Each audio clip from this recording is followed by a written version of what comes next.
Hi, I'm Jude from headfi.org. This is HeadFi TV episode 4. In this episode, we're going to talk about two headphones. One is a legend, a classic, a veteran. The other, a newcomer to challenge that veteran. The classic is this, Sennheiser's HD2512. The HD25 for many years has been immensely popular with the pro audio community, with the DJs, broadcasters, and the like. It's also really popular at HeadFi in our community. Frequently recommended as one of the top choices for a portable reference over-ear headphone. Sometimes the top choice. If you've heard it, you'd understand why. Now, the newcomer is this, Beyerdynamic's DT1350. And in my estimation, this is Beyerdynamic's direct shot at Sennheiser, aiming right at the HD25. And so the question is, does it score a direct hit? Well, that's what we're going to talk about in this episode. Now, I didn't want to spend too much time talking about the specifications provided by the companies, but I am going to flash them on the screen. Now, while you're looking at these, I just wanted to point out a couple of key specs. Nominal impedance first. The Beyerdynamic DT1350 has a nominal impedance of 80 ohms. The Sennheiser HD25 has a nominal impedance of 70 ohms. Another spec I wanted to point out, you'll see that the sensitivity rating shows the HD25 to be the more sensitive of the two headphones, and in my experience, I've found that to be true. Now, given that both of these headphones essentially have the same target audience, you'd probably imagine that there are some similarities, and you'd be right, there are. Of course, there are also some marked differences. Let's start with price. The Beyer DT1350, being that it's brand new, is hard to find discounted. At least I haven't been able to find it discounted online. So expect to pay right now the MSRP, which is $299. The HD25, on the other hand, starts at about $200. Now, let me explain what I mean by starts. There are actually two versions of the HD2512 currently. There's the all-black version that most of you are familiar with, just the normal HD2512. That one does start at about $200 on the street. The version you're looking at here, though, with all this blue on it, is the Sennheiser Adidas HD2512. This is a co-branded edition, and it's a special edition. It's also more expensive, and you're paying for the looks because they're essentially the same headphone. This goes for $250 on the street, and again, the only thing that you're paying for is the looks. Now, for me personally, I love the way it looks, so for me it's worth the price, but I know a lot of you wouldn't pay the price, the $50 difference, just for the appearance. Even though it does look really cool. Or some of you might just prefer all black. If that's the case, then again, consider the starting price of the HD25 $200, and therefore $100 less than the DT1350. Now, in terms of design, you can see, even with me just holding them up like this, that there are obviously some similarities. Now, both of these headphones are closed supraorals. Supraoral means that the ear pad rests on top of your ear as opposed to being large enough to go all the way around it. As far as isolation goes, both isolate extremely well, as good or better than any other supraoral headphones I've used. And I'd actually have to give the edge to the DT1350 in this regard by just a little bit. In my experience, it isolates even more than the HD25, which is saying something because this isolates extremely well. Both have split articulating headbands, which I actually like a lot. I split them about this much for both models. I find it to be more comfortable on top of my head that way. Both have rotating articulated earpieces. On the HD25, the left side articulates in both directions, swings out of the way in both directions. And that's handy to have if you just need to hear quickly what's going on around you. With the DT1350, both earpieces rotate in both directions. Now, in terms of weight, the DT1350 is a little bit heavier than the HD25. The DT1350 weighs about 8 ounces, this about 5.7. You can see why when you look at the construction. The DT1350 is made mostly of metal. The HD25 is made mostly of plastic, and it is very light. Now, despite the fact that the HD25 is made mostly of plastic, it has, over the years that it's been out, earned a reputation for being extremely durable. So I wouldn't let its plastic construction deter you one bit as far as durability goes.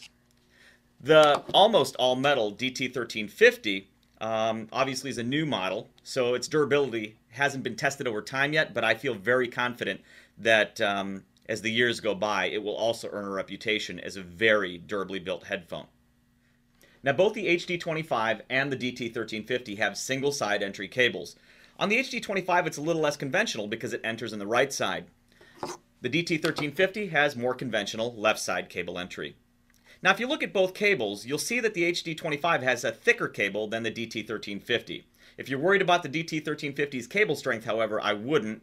Beyerdynamics rates the cable at 200 newtons of force, or over 45 pounds of force. Both the Sennheiser HD25 and the DT1350 come terminated in mini plugs, and both come with a 1/4 inch adapter. I much prefer the HD25's right angle plug, especially for a portable headphone. You can see it works really well with a portable device. I think that works better than this. I think that sticks out too far. So I wish Beyerdynamics would have gone with a right angle plug. It's not a deal killer, but it's worth mentioning. Now in terms of comfort, I find both headphones similarly comfortable.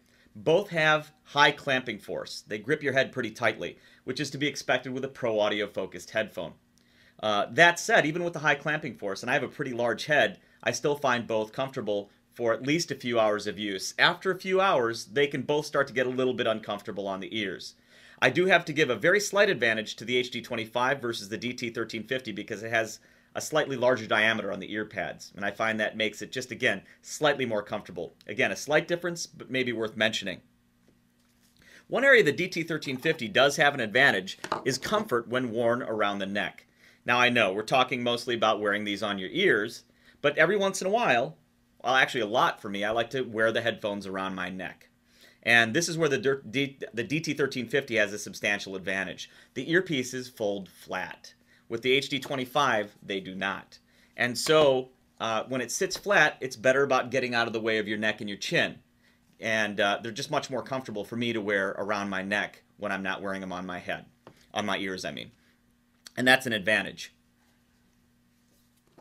Another advantage that the Beyerdynamic DT1350 has over the HD25 in folding flat is that it comes with this really cool case. And the DT1350s sit flat in the case, and it makes for a more compact carrying headphone than the HD25. So I actually find them to be more portable than the HD25. Now, of course, the most important question for most of you is going to be, how do they sound and how do they compare? And in that, there are certainly more differences than there are similarities. Again, the Sennheiser HD25 is a headphone a lot of you are familiar with. Either through reviews or having heard it yourself, you're probably at least somewhat familiar with its reputation and its sound signature. The HD25 has a really solid bass foundation, not through overemphasis, just through really good extension and a solid presence, but it's not really overemphasized at all. The mid-range is relatively neutral, and it's when you get to, though, the treble that it takes on its characteristic sound, in my opinion. The treble has a peakiness in the low to mid treble range that gives it an immediately engaging, exciting sound. And if you consider the Sennheiser family of headphones from their mid-range to their top of the line, the HD25 is really a sort of black sheep in the family. The most fun sounding in that range, I'd say. But fun sounding isn't necessarily always good. Now, I will say this though, if you listen mostly to electronic, pop, rock, if that makes up the bulk of what you listen to, then I think I'd recommend the HD25 over the DT1350. But I listen to pretty much all genres, and that brings me to the DT1350.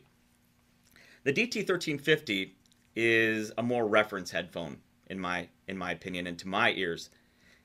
It has a very solid bass foundation through a little bit of upper bass emphasis, but also very good extension. The mids are richer than with the HD25 to my ears. There's some mid-range bloom and emphasis. I like it. I like the way that sounds. And its treble, the peakiness that you hear with the HD25 just isn't there with the treble here, but the extension to my ears still is good. So overall, I find this to be a more reference headphone. Additionally, it has better imaging to my ears than the HD25. The HD25 images well, but the DT1350 just trumps it a little bit in that regard too. Now, one thing I wanted to mention real quick with the DT1350 though, is if you put it on your head, if right when you get it, you put it on your head, and you're not getting the sound that you were hoping for, try moving it around. One downside to the DT1350, but you get used to it when you use it, so it's not a downside for long, is it's very sensitive to my ears, and in my experience, to its position on top of your ears, more so than with the HD25. So play around with that a bit. Once you kind of know where it goes, you'll be able to get it sitting right in no time. So I wouldn't worry too much about that, but it's something worth mentioning. So I guess the question really comes down to this: which one of the two would I recommend? And that's kind of a tough question. Again, $100 separates them, so that's going to be a factor for a lot of you right there. But again, if you're listening mostly to pop, rock, electronic, if that makes up the bulk of what you listen to, I would have to recommend the HD25. Again, it serves those genres really well. Another thing I should mention again is that it's a little bit more sensitive than the DT1350. So if you're looking for a grab-and-go headphone and that's the type of music you mostly listen to, you're going to most likely plug it directly into an iPod or an iPhone, then the HD25 would be my recommendation, or if you just want to save $100. But if you want something more reference, and you listen to music in a lot of different genres like I do, I would have to, again, give the advantage to the DT1350, and if you're willing to spring for the extra $100. It is, again, more reference, and it also, by the way, responds better to amplification, to really good external amplification, than the HD25 does. The HD25 does respond well to being amplified by some of the better headphone amps, but this one just gets bigger sounding. I know it's a small portable headphone, but to me it has a bigger sound, a much bigger sound than its size and appearance would suggest, and more so, a bigger sound than the HD25. So if I had to choose one, if I'm forced to choose one, gun to head, I'd have to say I'd choose the DT1350 right now. But luckily, I don't have to choose either because I'm going for both.